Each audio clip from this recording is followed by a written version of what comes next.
नमस्कार, जोहार, जिंदाबाद साथियों। आप सभी क्रांतिकारी साथियों को क्रांतिकारी सलाम। आज विगत कई सालों से हम लोग देख रहे हैं जिस तरह से आदिवासी अधिकारी कर्मचारियों की स्थिति है वो किसी से छुपी नहीं है। इनके गले में भी सरकारी जो पट्टा है वो किसी गुलामी पट्टे से कम नहीं है।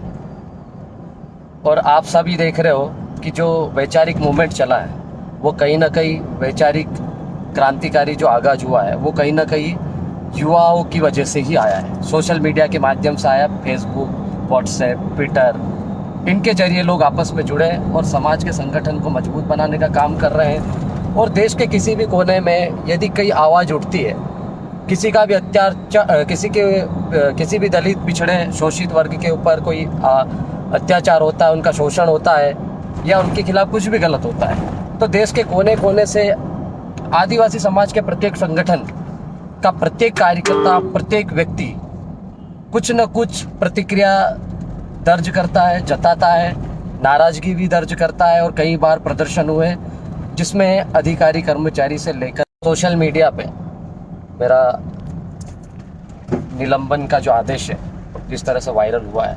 और आप सबके जो सवाल है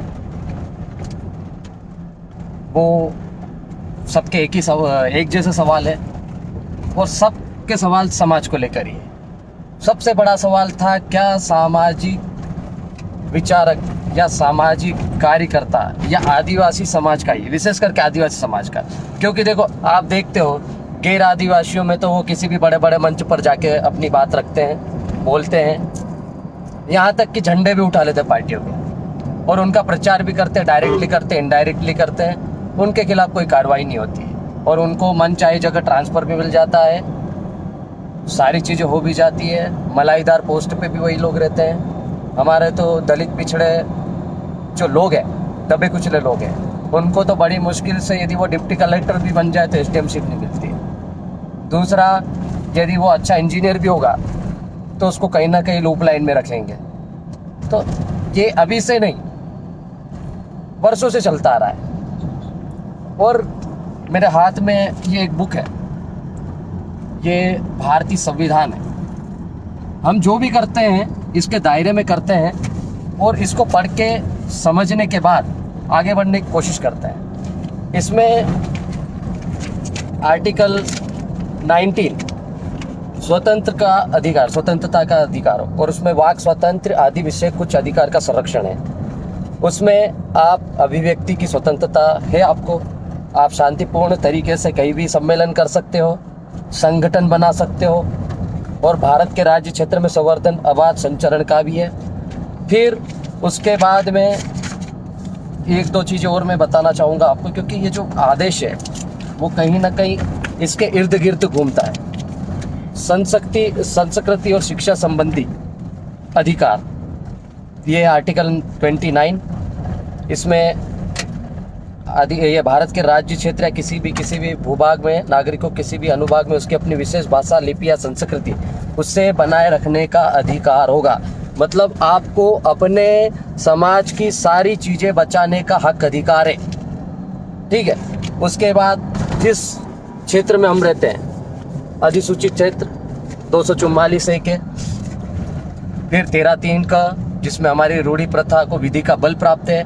मतलब आपके ऊपर लोकसभा ना विधानसभा, ग्राम सभा का यदि प्रस्ताव, जब तक रूढ़िगत ग्राम सभा, सरपंच सचिव वाला भी नहीं, इन लोगों ने जो ग्राम पंचायत का प्रस्ताव ठहरा हुआ है ना, वो सिर्फ सरपंच सचिव का समझकर हमारे यहाँ काम थोपना चालू किया है।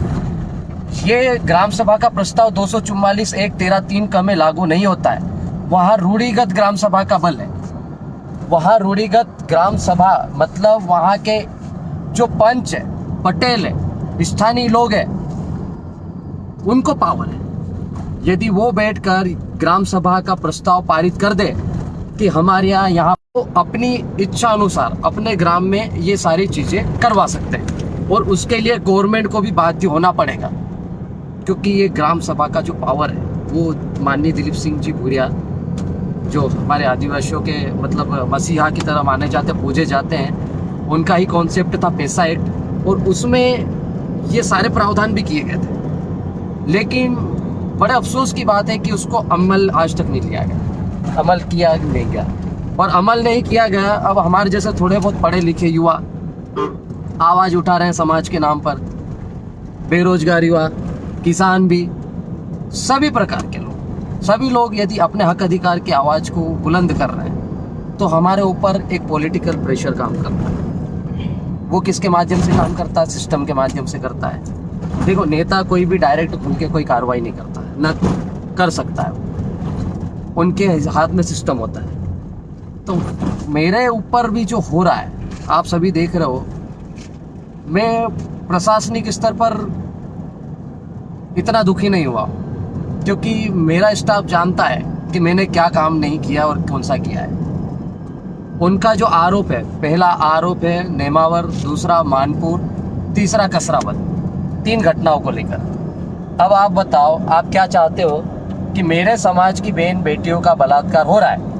अरे मेरे ही समाज की क्या है यार, देश के किसी भी समाज के, किसी भी जाति की, किसी भी धर्म वर्ग की लड़कियों का, उनकी बहन बेटियों का बलात्कार कर दो, उनको मार डालो, मार डालने के बाद उनको 10-10, 12-12 फीट के गड्ढे कर दो, और उस गड्ढे में नमक भी डाल दो, यूरिया भी डाल दो, और उनकी बॉडी खत्म कर दो, है ना? और वहाँ का पुलिस प्रशासन सो रहा था। ये एक बात ध्यान रखना, इतनी बड़ी घटना हो गई जब 1 महीने पहले से वो जो पीड़ित परिवार था वो उनके आगे पीछे पुलिस प्रशासन के पीछे घूम रहा था, टीआई के चक्कर लगा रहा था कि हमको न्याय दो, हमारी बहन बेटियों को ढूंढो। लेकिन उनको कोई मतलब, कुछ भी संवेदनशीलता नाम की चीज़ होती है, वो टच से मस नहीं हुए। वो तो शुक्र करो कि अपने जैसा एक युवा पत्रकार भी था जिसने ये सारी चीज़ें खोद के निकाली और बताया कि यहाँ पर ऐसा हुआ था, वैसा हुआ था, तब जाके वो हरकत में आए और फिर एफआईआर के बाद में तलाशी जारी की। तो आप बताओ, वहाँ पर प्रशासन की नाक के नीचे इतना बड़ा कांड हो जाता है, ठीक है, वो टीआई निलंबित नहीं होता है, समझ लो, वो टीआई निलंबित भी नहीं होता, वहाँ का एसपी भी नहीं होता है, वहाँ के डीएम साहब भी नहीं होते हैं, ठीक है। लेकिन ये सोचने वाली बात है कि उस जो एक राष्ट्रीय स्तर की घटना है जिसका विरोध पूरा देश कर रहा है, निर्भया कांड में हमने भी मोमबत्तियां जलाई थी, हाथरस में भी जलाई थी, हमने आज तक देश में कोई पक्षपात नहीं किया। लेकिन नेमावर की घटना में मीडिया ने जो पक्षपात किया, देश के नेताओं ने जो पक्षपात किया और देश की जो जनता ने पक्षपात किया, वो सबसे बड़ा आक्रोश का कारण बना। और इसी वजह से युवाओं का सैलाब गया और युवाओं ने आक्रोश में सारी बातें निकाली। अब मेरी बहन बेटियों का बलात्कार हो रहा है और मैं उसके खिलाफ आप आक्रोश जाहिर नहीं करूं, ये सोच के कि मेरी नौकरी है तो मैं नहीं बोल सकता, तो इसको नौकरी नहीं बोलते, इसको गुलामी बोलते हैं।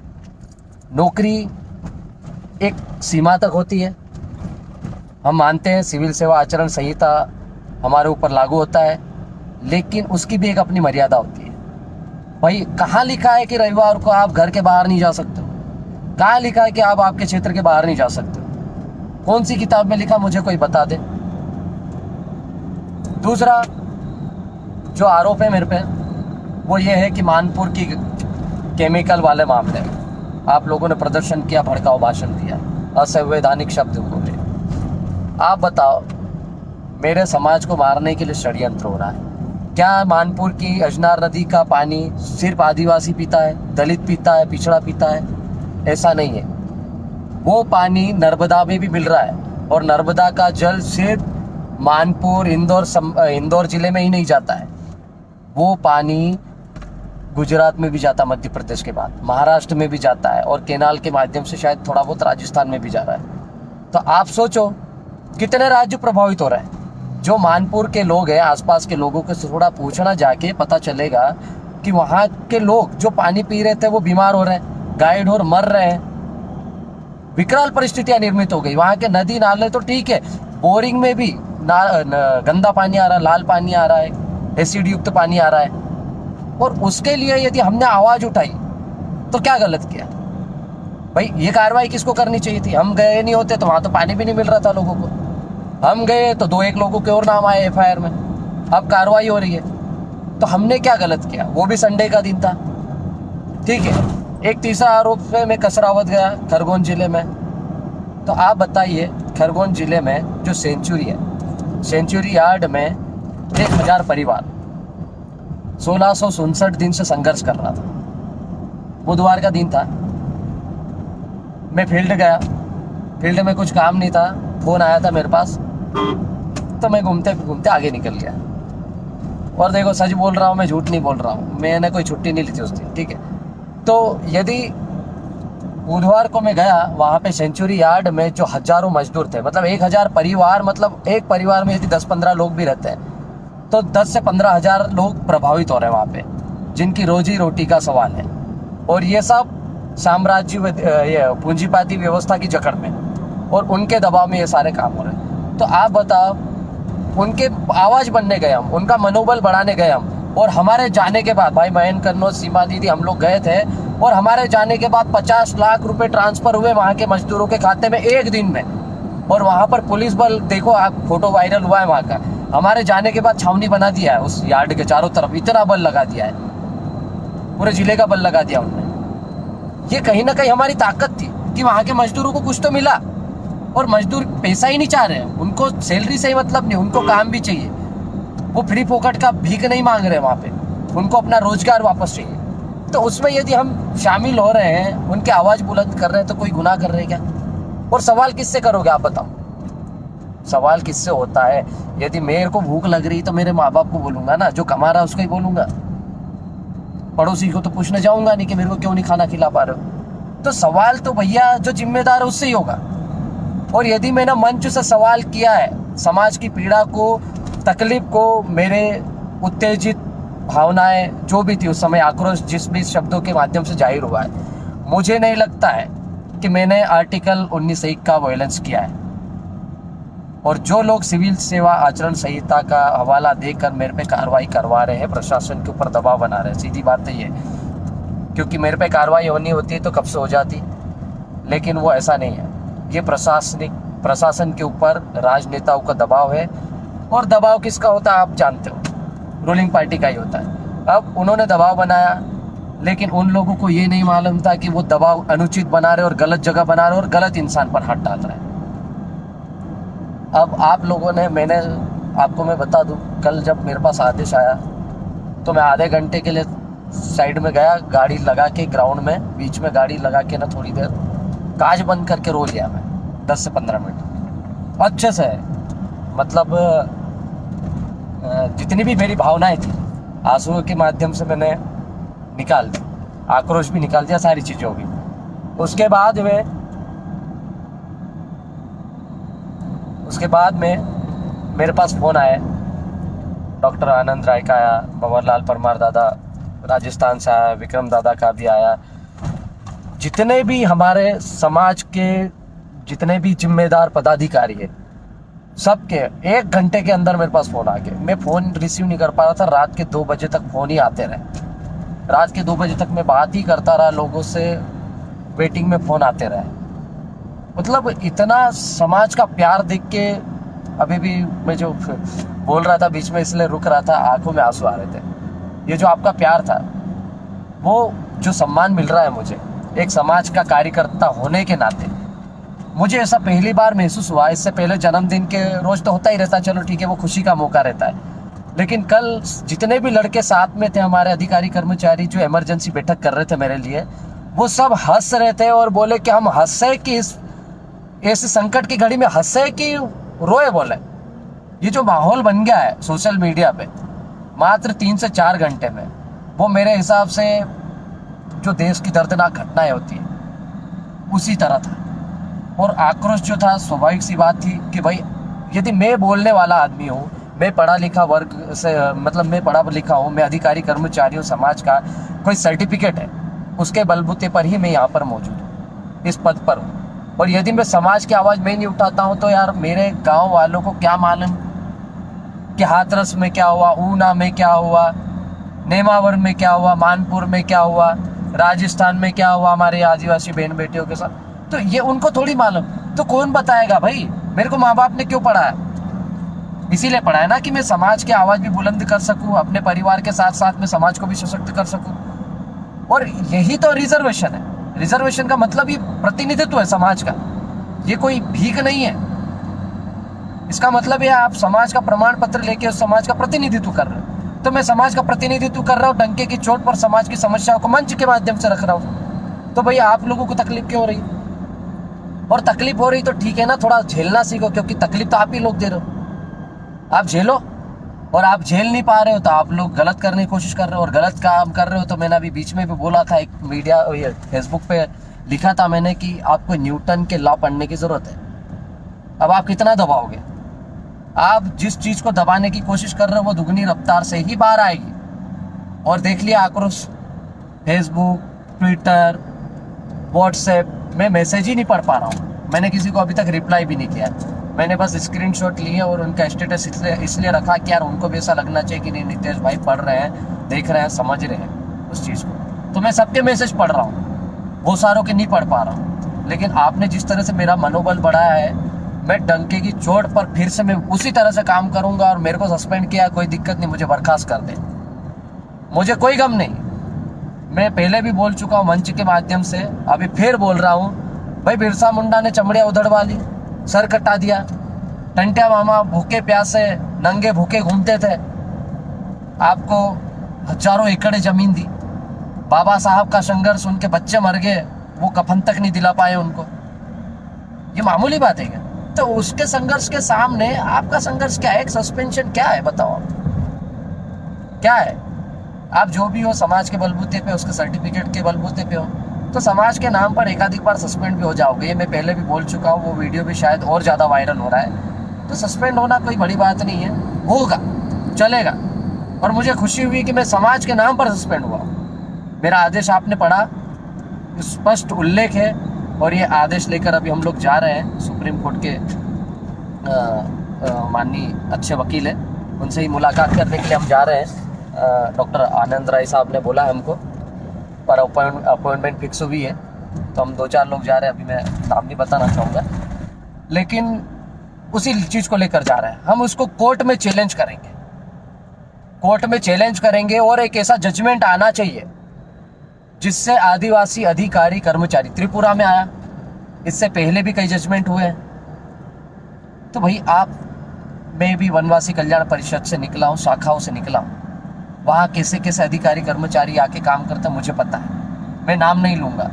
लेकिन जब आप संघ कार्यालय में जा सकते हो, संघ के कार्यक्रम में जा सकते हो, तो एक अधिकारी कर्मचारी सामाजिक मूवमेंट में क्यों नहीं भाग ले सकता? ये सबसे बड़ा सवाल तो ये। हमने किसी पार्टी का प्रचार नहीं किया, किसी पार्टी का झंडा नहीं उठाया, किसी पार्टी के विरुद्ध नारे भी नहीं लगाए, ना किसी पार्टी के प्रचार के लिए वहाँ पर नारे लगाए। तो फिर आप कैसे कह सकते हो? किस आधार पर निलंबित कर रहे हो? तो ये निलंबन मुझे कोई दिक्कत नहीं, लेकिन समाज को इसलिए स्वीकार नहीं है कि आपने सामाजिक कार्यकर्ताओं को सामाजिक कार्य करने से रोकने के लिए चैलेंज किया है, उनकी आवाज़ को दबाने का काम किया है। और उसकी भड़ास सोशल मीडिया पे दिख रही है। गुजरात, महाराष्ट्र के सभी साथी कल आ रहे हैं और आदिवासी समाज अलीराजपुर की कल आपातकालीन बैठक हुई थी, मुझे अवगत कराया है। उन्होंने स्पष्ट कहा है कि हमको कोई मतलब नहीं, नितेश भाई आपके साथ है। और कल की कल कार्यक्रम होगा और जमकर प्रदर्शन होगा, जंगी प्रदर्शन होगा। 24 घंटे का अल्टीमेटम दिया उन्होंने सोशल मीडिया के माध्यम से, शायद एसडीएम साहब को भी दिया है, डीएम मैडम को भी दिया है। और हम भी चाहते हैं कि ऐसे ही कोई अप्रिय घटना ना हो, अप्रिय स्थिति ना निर्मित हो इस जिले में। मैं पहले ही बोल चुका था वरिष्ठ अधिकारी को कि सर मुझे मालूम है कि हम नेतृत्व करता लोग हैं, जब हम दूसरों के लिए आंदोलन खड़ा कर सकते हैं तो नितेश अलावा के लिए कोई कुछ भी कर सकता है। ये चीज़ मैंने कही थी। और ये आदिवासी समाज का मामला है, क्योंकि ये जो घटना है वो देश की सबसे बड़ी घटना है। ये अधिकारी कर्मचारी या बेरोजगार किसान, युवा, दलित, पिछड़ा वर्ग ही नहीं, इस देश का हर वो व्यक्ति जो जागरूक है, सब आहत हुए। और ऐसी घटनाओं के विरुद्ध हम लोगों ने यदि आवाज़ बुलंद की और आपने हमारी आवाज़ दबाने की कोशिश की, तो निश्चित रूप से न्यूटन का नियम आपको फिर समझ में आएगा, आप पढ़ोगे तो। और एक और शासन प्रशासन से भी मैं अपील करता हूं कि आपको यदि अनुसूचित क्षेत्रों में, अधिसूचित क्षेत्रों में किसी भी अधिकारी को नियुक्त करें तो कम से कम वो उस क्षेत्र के 5वीं अनुसूचित शेड्यूल एरिया के बारे में जरूर अध्ययन करें, ताकि वो वहाँ की भाषा शैली, उनके संरक्षण के हेतु यूएनओ के निर्देश और जो राइट्स है हमारे संविधान में, उसको लेकर संवेदनशील रहे, ताकि हमारे हक अधिकार का संरक्षण बना रहे, हम भी अपनी आवाज़ को बुलंद कर सके। बाकी और उससे ज़्यादा कुछ नहीं कहूँगा।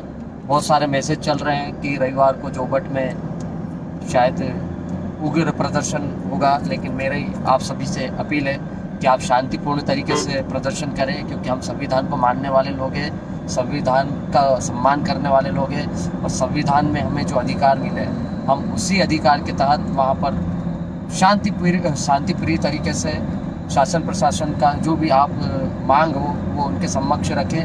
मांग रखने के बाद में हम जो भी विरोध प्रदर्शन करना चाहें वो उसी दायरे में रहकर करें। कोई भी गलत अप्रिय घटना नहीं होना चाहिए। बाकी आप सभी आए मेरे लिए, सोशल मीडिया पर आए, और मेरे लिए जिस तरह से आपने स्टेटस रखे, वीडियो जारी किए, वो मुझे लगता है आज तक मैंने मेरे CM PM के लिए भी नहीं देखा था, ऐसा लगा मुझे। तो इतना मनोबल मेरा आपने बढ़ाया, तो उसके लिए बहुत बहुत धन्यवाद। आप सभी को क्रांतिकारी सलाम। आप सभी कल आइए, कोई दिक्कत नहीं, शांतिप्रिय तरीके से इस आंदोलन में भाग लें। और यहाँ से एक ऐसा मैसेज जाना चाहिए दिल्ली तक कि आदिवासी अधिकारी कर्मचारी अपने हक अधिकार के लिए बोल सकता है। जब आदमी संघ की शाखाओं से बोल सकता है, दूसरे कार्यालयों से बोल सकता है, तो आदिवासी अधिकारी कर्मचारी क्यों ना अपने समाज के हक अधिकारों के संरक्षण के लिए, क्यों ना उनकी बहन बेटियों के खिलाफ हो रहे दुराचार के लिए अपनी आवाज़ उठाए। तो ऐसा एक मैसेज जाए, और यही मांग रहे हैं हमारी, और हम इस चीज़ को आगे तक ले जाएंगे। और एक जजमेंट ऐसा आना चाहिए ताकि भविष्य में हमारा अधिकारी भी खुलकर समाज के लिए आए। बस यही लड़ाई हमारी, बाकी कुछ नहीं। सस्पेंशन तो होते रहते हैं, लोग भ्रष्टाचार करके भी सस्पेंड होते हैं, कुछ ट्रैप होते हैं, और कुछ लोग बुरे काम करके भी फंसते हैं। लेकिन यदि मुझे आज गर्व हो रहा है तो बस इस बात के लिए हो रहा है कि मैं समाज के लिए कहीं ना कहीं सस्पेंड हुआ हूँ। और आप सबका प्यार मेरे साथ ऐसे ही बना रहे। बाकी लड़ेंगे, जीतेंगे, और दमदारी से आवाज़ बुलंद करेंगे। मैं नहीं डरता। अब सस्पेंशन तो मैंने पहले ही, मेरे 2 साल 3 साल पुराने भाषण आप देख लो, तो उसमें स्पष्ट मैंने बताया है। तो सस्पेंशन से मुझे कोई डर नहीं। आप मुझे बर्खास्त कर दे तो भी कोई डर नहीं। बस ये सोच लो कि उन्होंने मुझे छेड़ा है और मुझे खुला कर दिया है। पहले मैं कहीं ना कहीं दिल के किसी कोने में मेरा जो शासन प्रशासन के प्रति प्यार था, एक श्रद्धा थी, और जो अनुशासन बनाए रखता था, मैं मेरे रेवेन्यू के खिलाफ गलत शब्द नहीं सुनना पसंद करता था, और आज भी नहीं करता हूँ। मेरे तहसीलदार SDM के खिलाफ कोई गलत बोलता था तो मैं वहाँ खड़ा रहता था, और समाज के नाते मेरी बात हर आदिवासी समाज का युवा सुनता था। अभी वैक्सीनेशन को लेकर भी हमारे युवाओं ने जो काम किया वो किसी प्रशासन ने नहीं किया, बता दूं मैं आपको। हम यदि बैठक नहीं रखते और हम यदि आह्वान नहीं करते तो ये जो वैक्सीनेशन हुआ ना, वो इस प्रतिशत पर नहीं आता, और अलीराजपुर का नाम प्रदेश में नहीं जाता। तो इतना अच्छा काम किया हमारे युवाओं ने, तो वो सब कहीं ना कहीं हम सब की अच्छी ट्यूनिंग की वजह से हुआ है। तो आप सबका सहयोग, मार्गदर्शन ऐसा ही बना रहे। आप सबको बहुत बहुत धन्यवाद, और जोहार, जिंदाबाद, गुलगुलान जारी रहेगा।